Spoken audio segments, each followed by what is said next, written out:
오늘 말씀은 갈라디아서 4장 26에서 31절입니다. 오직 위에 있는 예루살렘은 자유자니 곧 우리 어머니라. 기록된 바 잉태하지 못한 자여 즐거워하라. 산고를 모르는 자여 소리질러 외치라. 이는 홀로 사는 자의 자녀가 남편 있는 자의 자녀보다 많음이라 하였으니 형제들아 너희는 이삭과 같이 약속의 자녀라. 그러나 그때 육체를 따라 난 자가 성령을 따라 난 자를 박해하는 것 같이 이제도 그러하도다. 그러나 성경이 무엇을 말하느냐? 여종과 그 아들을 내쫓으라. 여종의 아들이 자유 있는 여자의 아들과 더불어 유업을 얻지 못하리라 하였느니라. 그런즉 형제들아 우리는 여종의 자녀가 아니요 자유 있는 여자의 자녀니라. 아멘. 유대교와 기독교라는 제목으로 은혜를 나누고자 합니다. 사랑하는 성도 여러분, 우리 개혁주의 신앙은 이중 예정을 말합니다. 바로 선택과 유기입니다. 하나님의 선택은 하나님의 주권이고 유기도 하나님의 주권입니다. 누구든지 하나님의 은혜를 입을 자격과 자질은 없습니다. 전적으로 타락했기 때문에 하나님을 경배하지도 않고 자기의 죄로 형벌을 받아야 하는 처지이기 때문입니다.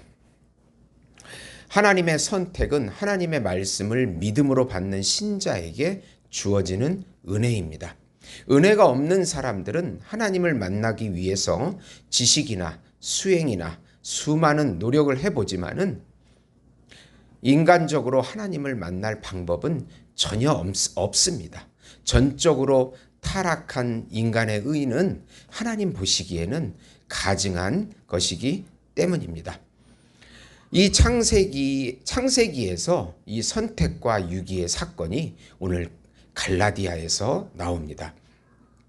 기독교는 은혜로 거듭나서 믿음으로 하나님의 나라를 누리는 진리입니다. 우선 기독교는 예수님의 은혜를 믿음으로 받아 누리는 진리임을 확신하라. 바울은 계속해서 하갈과 사라의 비유를 통해서 행위 종교인 유대교와 은혜 종교인 기독교를 비교하여 설명하고 있습니다. 아브라함에게 자녀가 2명 있습니다. 인간적으로 태어난 바로 하갈의 후손인 이스마엘이고 약속의 말씀으로 태어난 이삭입니다. 이삭은 사라가 90세 불가능한 상태에서 오직 하나님의 은혜로 낳은 아들입니다. 이 이삭이 제물로 드려지다가 다시 살았습니다. 그런 것처럼 참 이삭으로 오신 예수님께서 제물로 드리시고 죽으시고 부활하셨습니다.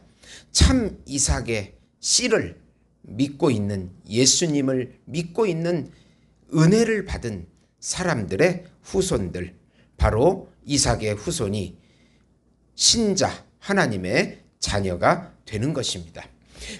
갈라디아 교인들에게 위에서 내려온 은혜와 자비로 거듭난 사라의 자손임을 강조하고 있습니다. 사라는 90세에 잉태하지 못한 여인이요 산고를 모르는 여인이요 홀로 사는 여자였습니다. 그러나 이제는 즐거워하라고 27절에 말씀합니다. 이사야 54장 1절을 인용했습니다. 이사야의 예언을 인용하여 아직 태어나지 않은 이삭과 같이 약속의 자녀임을 강조합니다. 반대로 종인 하갈은 남편 있는 여인이요 이스마엘을 낳은 여인입니다. 그러나 약속의 자녀들이 은혜로 더 많이 태어날 것을 예언하고 있습니다. 지금 신약을 보면 은혜로 낳은 거듭난 기독교인이 번성하고 있습니다. 하나님께서는 인간의 힘과 지혜로 구원을 얻으려는 행위 종교를 인정하시지 않으십니다. 인간이 전적으로 타락하여 이성과 의지가 타락했기 때문입니다. 이성과 의지가 거듭나지 아니하면 아무리 노력을 해도 하나님을 만날 수가 없습니다. 유대교와 이슬람교, 불교 모든 수행 종교들은 자기의 능력과 자질로 구원을 얻으려고 하는 그런 율법적인 종교들입니다. 그러나 반대로 하나님의 말씀으로 낳은 기독교는 은혜로 선택된 진리입니다. 하나님께서 은혜로 낳은 약속의 자녀만이 구원받는 자녀임을 확신하라고 하십니다. 두 번째로 하나님의 자녀들에게 믿음으로 고난과 유혹을 이길 힘과 지혜를 주십니다. 바울은 하갈의 자식인 이스마엘이 사라의 자식인 이삭을 괴롭힌 것을 예로 들어 설명합니다. 하갈은 육체로 이스마엘을 낳았습니다. 반대로 사라는 성령의 은혜로 이삭을 낳았습니다. 그런데 이스마엘이 이삭을 괴롭히고 구박합니다. 29절에 보시면 그러나 그때 육체를 난 자가 성령을 따라 난 자를 박해한 것 같이 이제도 그러하도다. 이제도 성령으로 거듭난 갈라디아 교인들을 율법주의 거짓 교사들이 들어와서 율법을 다 지켜야 구원을 얻는다고 거짓으로 유혹을 하고 있는 것입니다. 그래서 괴롭히는 것입니다. 율법 종교를 주장하는 자들은 은혜 받는 자들을 괴롭힙니다. 그 이유는 본질상 다르기 때문에 그렇습니다. 본질상 하나님의 자녀가 아닌 자들이 하나님의 자녀들을 괴롭힌다는 것입니다. 결국 성경은 말합니다. 하갈과 이스마엘을 내어 쫓으라고 합니다. 같이 유업을 이을 수가 없기 때문입니다. 아들만이 유업을 얻을 수 있습니다. 30절에 보시면 그러나 성경이 무엇을 말하느냐? 여종과 그 아들을 내쫓으라. 여종의 아들이 자유 있는 여자의 아들과 더불어 유업을 얻지 못하리라 하였느니라.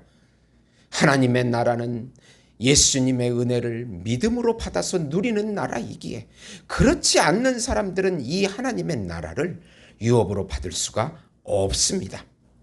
하나님의 나라는 예수님의 은혜를 받아 누리는 자가 들어갑니다. 자기의 힘과 지혜를 주장하는 자들은 하나님의 나라를 상속받을 수가 없습니다. 갈라디아 교인들에게 이것을 분명하게 가르치고 있습니다.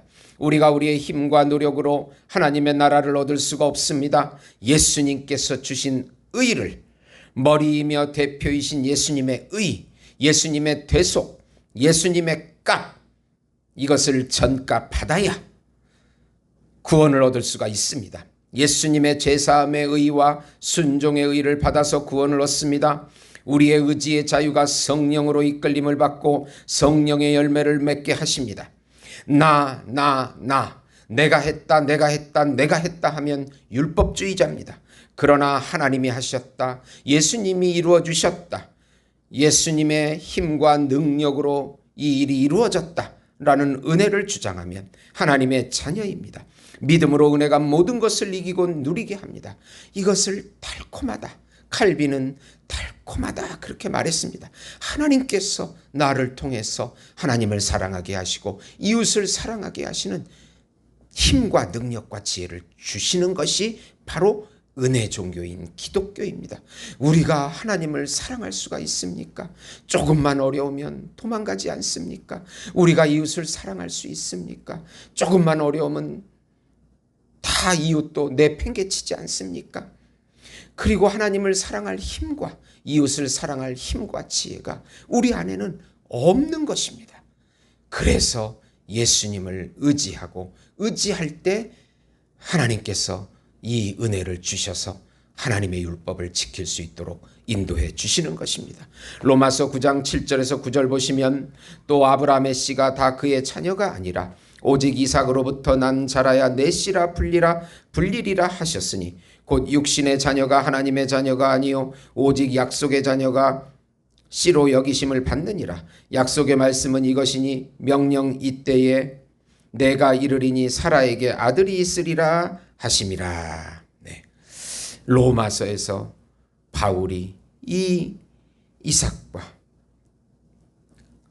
이삭의 자녀, 참 이삭의 자녀, 예수님을 믿는 예수님의 자녀들, 예수님 하나님의 자녀들에 대해서 말씀하고 있는 것입니다. 사랑하는 성도 여러분, 우리가 하나님의 나라를 이을 하나님의 자녀입니다. 하나님의 은혜로 우리를 통해서 예수님의 형상을 닮아가고 하나님을 사랑하며 이웃을 사랑할 수 있는 능력을 맛보는, 달콤함을 맛보는 하나님의 자녀입니다. 우리에게 필요한 것은 믿음으로 한 걸음 한 걸음 걸어갈 때 하나님의 놀라운 기적을 맛보게 될 것입니다. 하나님 아버지 감사합니다. 우리는 약속의 자녀입니다. 이삭의 씨입니다. 예수님을 믿음으로 낳은 하나님의 자녀들임을 기억하고 믿음으로 하나님의 은혜를 마음껏 받아 누리게 은혜를 베풀어 주시옵소서. 예수님의 이름으로 기도드리옵나이다. 아멘.